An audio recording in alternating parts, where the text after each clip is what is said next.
Hello. Good morning. Michael here. Looking today again at Psalms 26, specifically verse 9 to 12 for the exposition. So let's go ahead and read the Psalms and then focus on the exposition. This psalm is subtitled, I Will Bless the Lord. And it reads, starting at verse 1. Vindicate me, O Lord, for I have walked in my integrity, and I have trusted in the Lord without wavering. Prove me, O Lord, and try me. Test my heart and my mind. For your steadfast love is before my eyes, and I walk in your faithfulness. I do not sit with men of falsehood, nor do I consort with hypocrites. I hate the assembly of evildoers, and will not sit with the wicked. I wash my hands in innocence, and go around your altar, O Lord, proclaiming thanksgiving aloud, and telling all your wondrous deeds. O Lord, I love the habitation of your house, and the place where your glory dwells. Verse 9. Do not sweep my soul away with sinners, nor my life with bloodthirsty men. Verse 10.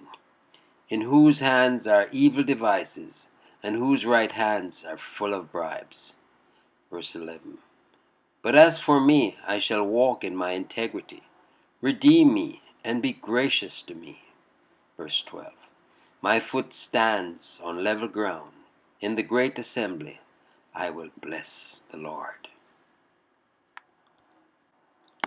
And now turning to the Treasure of David, as written by Charles Spurgeon, for the exposition. Verse 9. Gather not my soul with sinners.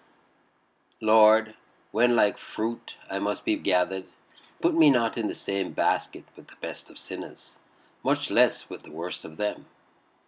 The company of sinners is so distasteful to us here, that we cannot endure the thought of being bound up in the same bundle with them to all eternity. Our comfort is that the great husbandman discerns the tares from the wheat, and will find a separate place for distinct characters. In the former verses, we see that the psalmist kept himself clear of profane persons, and this is to be understood as a reason why he should not be thrust into their company at the last. Let us think of the doom of the wicked, and the prayer of the text will forcibly rise to our lips. Meanwhile, as we see the rule of judgment by which like is gathered to its like, we who have passed from death unto life have nothing to fear, nor my life with bloody men. Our soul sickens to hear them speak.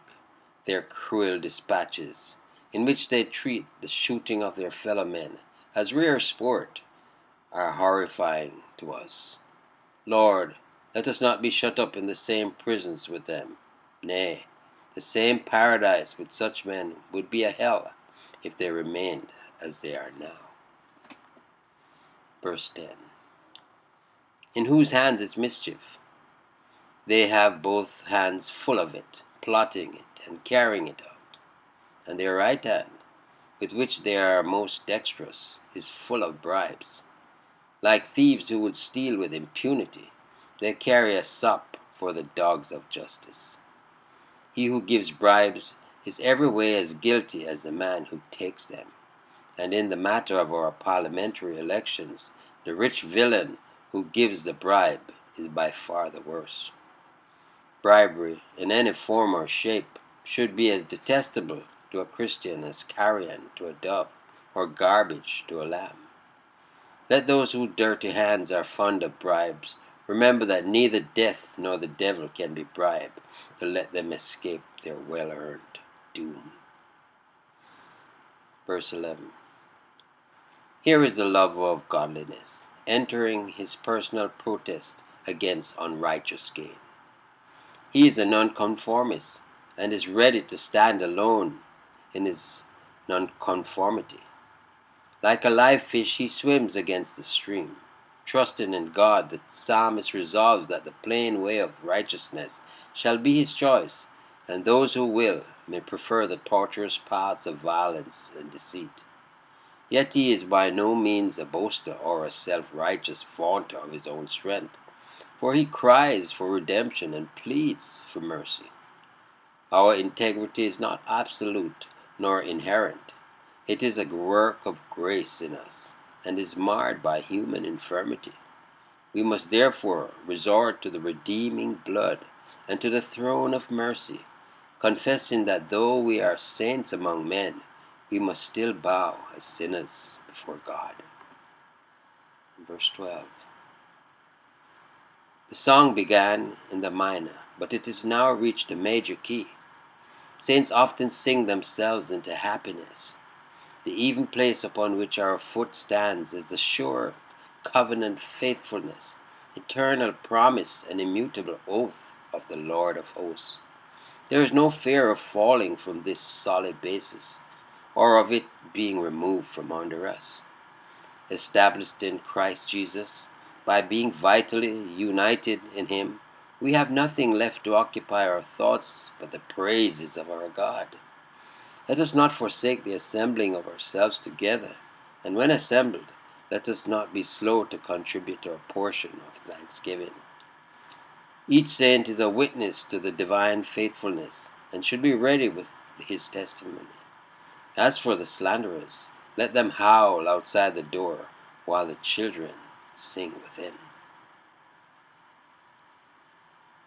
Yes, indeed, very beautiful. Psalms 26, I will bless the Lord. Trust you enjoyed the meditation. Michael here declaring yet again, Jesus is Lord. Until next time, be